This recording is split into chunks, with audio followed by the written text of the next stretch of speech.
NDA 5 Pandav है और महागठबंधन में कौरव है, जितना जमा हो जाए कोई दिक्कत नहीं। लेकिन एनडीए में अगर कोई महागठबंधन से आना चाहे, जिसकी कभी कभी संभावना भी दिख रही है, कुछ लोग सम्मान के लिए प्रयास कर रहे हैं जी, तो ऐसे परिस्थिति में हम विचार करेंगे।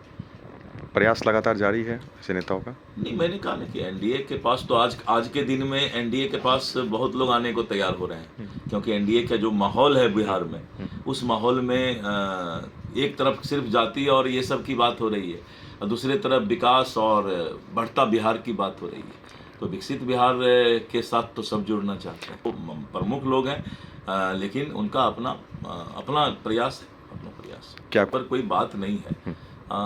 देखेंगे, अगर इस तरह का रहा तो हम लोग सोचेंगे कि हम उनको सम्मान के साथ ले आए। भारतीय जनता पार्टी पहले से ही परसेप्शन बनाते हैं, वो पहले से ही वो अपने आप को कमजोर समझते हैं। उनको पता है कि मेरे नैया पार नहीं लगने वाला है 2020-25 में। ये नैया को अगर कोई पार लगा सकता तो सनत मल्ला ही पार लगा सकते, तो इसलिए वो लोग हमारे इंतजार कर रहा है। मैं वहाँ पे जाने वाला नहीं हूँ। और दूसरा उनका एक और परसेप्शन है कि अपने गठबंधन के सहयोगी को सीट नहीं देना, खास करके चिराग पासवान जी को, मांझी जी को, उपेंद्र जी को, ताकि उनको ये हमेशा बताते रहेंगे कि सहनी जी हमारे साथ आ रहे हैं, इसलिए थोड़ा कम सीट में आप एडजस्टमेंट कर लीजिए। तो मैं चिराग पासवान जी को भी मैं कहना चाहूँगा आपके माध्यम से कि आप मजबूती से अड़े रहिए। आपका पार्टी का कम से कम एनडीए गठबंधन में 50 सीट मिलना चाहिए। और आपको अगर कहे कि मुकेश सहनी आ रहे हैं तो इस बात पे विश्वास नहीं कीजिए।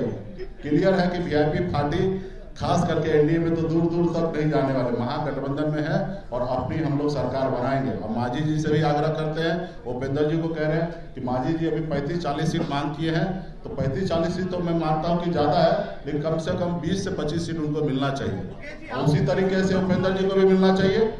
और हम लोगों के पास कोई दिक्कत नहीं है, हम लोग मजबूती से लड़ेंगे। देखिए, महागठबंधन में जितने भी सीट पर लड़ेंगे, हम लोग सब मिलकर बैठकर डिसीजन ले लेंगे और हम कंफर्टेबल रहेंगे। और आपने देखा पिछली बार हमने राष्ट्रीय कार्यकारिणी का जब हमारा बैठक हुआ था, हमने अपने पार्टी के लिए एजेंडा सेट किया कि भविष्य में हमारी पार्टी 60 सीट पर चुनाव लड़े।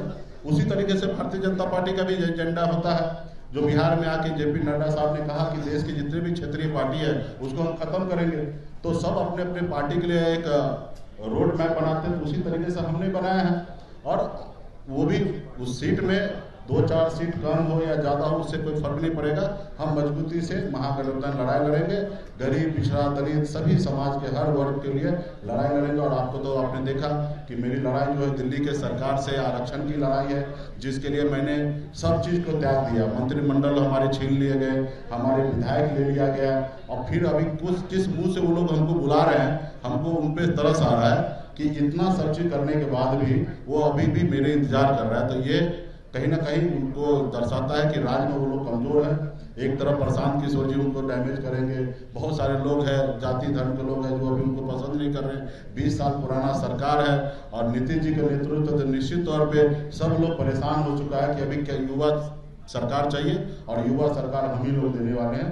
तो इसलिए मजबूती से महागठबंधन में हम लोग सरकार बनाएंगे।